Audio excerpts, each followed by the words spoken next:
बड़ी खबर यह आ रही है महाराष्ट्र संकट पर एनसीपी नेता सुप्रिया सुले का बयान। बागी विधायकों को उद्धव से बात करनी चाहिए। सुप्रिया सुले ने कहा बागी उद्धव से बात करेंगे तो हल निकल जाएगा। सुप्रिया सुले ने कहा सत्ता आती जाती रहेगी, रिश्ते हमेशा रहते हैं, मैं भावनात्मक रूप से शिवसेना से जुड़ी हुई हूं। सुप्रिया सुले ने कहा मैं सीधे चलूंगा अभिषेक उपाध्याय के पास। अभिषेक भाई, इन सब अपील से कोई फर्क पड़ता है कि नहीं पड़ता है? यह अपील इन्होंने भी अब आकर की है, बावजूद इसके कि ये 4 दिन पहले उद्धव ठाकरे से मिलने गई थी।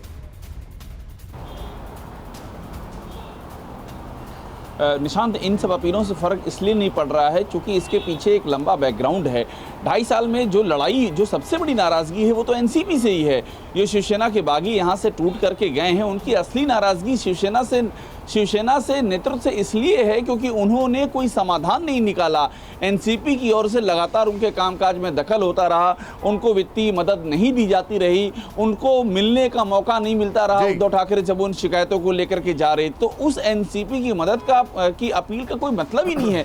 ये सिर्फ और सिर्फ एक पॉलिटिकल जो परसेप्शन है उसके मद्देनजर अपील दी जा रही है, और यही अपील उद्धव ठाकरे भी कर रहे हैं। ये एक कोर कॉन्स्टिट्यूंसी को एड्रेस करने की अपील है, इसका उन बागी नेताओं से कोई ताल्लुक नहीं है जो गुवाहाटी में बैठे हुए हैं। एब्सोल्युटली राइट आप जो बता रहे हैं, लेकिन सबके बीच में मैं सीधे जाऊंगा अमोद भाई के पास। अब महाराष्ट्र में सरकार बनाने की तैयारी में बीजेपी, अमित शाह से फडणवीस की कभी भी हो सकती है मुलाकात। शॉट दिखाएं। जेपी नड्डा से भी मिल सकते हैं देवेंद्र फडणवीस। वकील महेश जेठमलानी भी आए अब फडणवीस के साथ। शिंदे गुट के साथ सरकार बनाने पर हो सकती है चर्चा।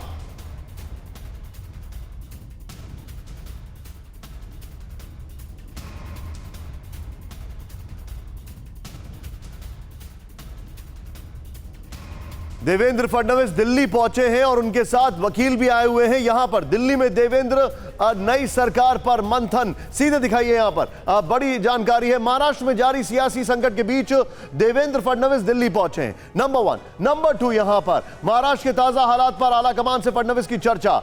दिल्ली में अमित शाह और जेपी नड्डा से मुलाकात। सरकार बनने की स्थिति में शिंदे गुट के मंत्रियों के कोटे पर चर्चा। एकनाथ शिंदे भी आज दिल्ली आ सकते हैं, फडणवीस से बैठक संभव है। सीधे मैं चलूंगा, यह है राउंड 2।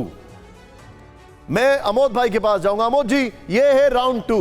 राउंड 1 तो वडोदरा में हो गया था, अगर मैं गलत नहीं हूं, जिसको सुमेरा ने कवर किया था। बिल्कुल बिल्कुल। देखिए, अभी थोड़ी देर पहले जस्ट आपको मैंने दिखाया था कि अमित शाह अपने घर से निकले हैं और देवेंद्र फडणवीस दिल्ली में हैं। अभी अमित शाह अपने घर से निकले हैं और इस तरफ गए हैं, यानी इस तरफ जाने का अर्थ होता है या तो मंत्रालय गए हैं या जेपी नड्डा के घर गए हैं। थोड़ी देर में ये पता चलेगा। देवेंद्र फडणवीस जो अगली कोशिश है उसमें 2 महत्वपूर्ण विषय है निशान, जैसे कि पहले भी चर्चा हमारे सारे सहयोगी कर रहे हैं कि एक लीगल रेमेडीज़ की बात हो सकती है कि अगर गवर्नर फ्लोर टेस्ट कराने की कोशिश करते हैं तो उस दिन सुप्रीम कोर्ट ने ये कहा था कि आगे उसका दरवाज़ा खटखटाया जा सकता है। दूसरा कि कौन नो कॉन्फिडेंस मोशन लाएगा, इसको लेकर भी तमाम मशविरा और कानूनी पहलू पर जांच की जा रही है। दूसरी बात कि अगर सरकार बनती है तो उसमें स्टेक किसका क्या होगा, शिवसेना के जो बागी हैं उनका क्या स्टेक होगा, बीजेपी का अपना क्या स्टेक होगा,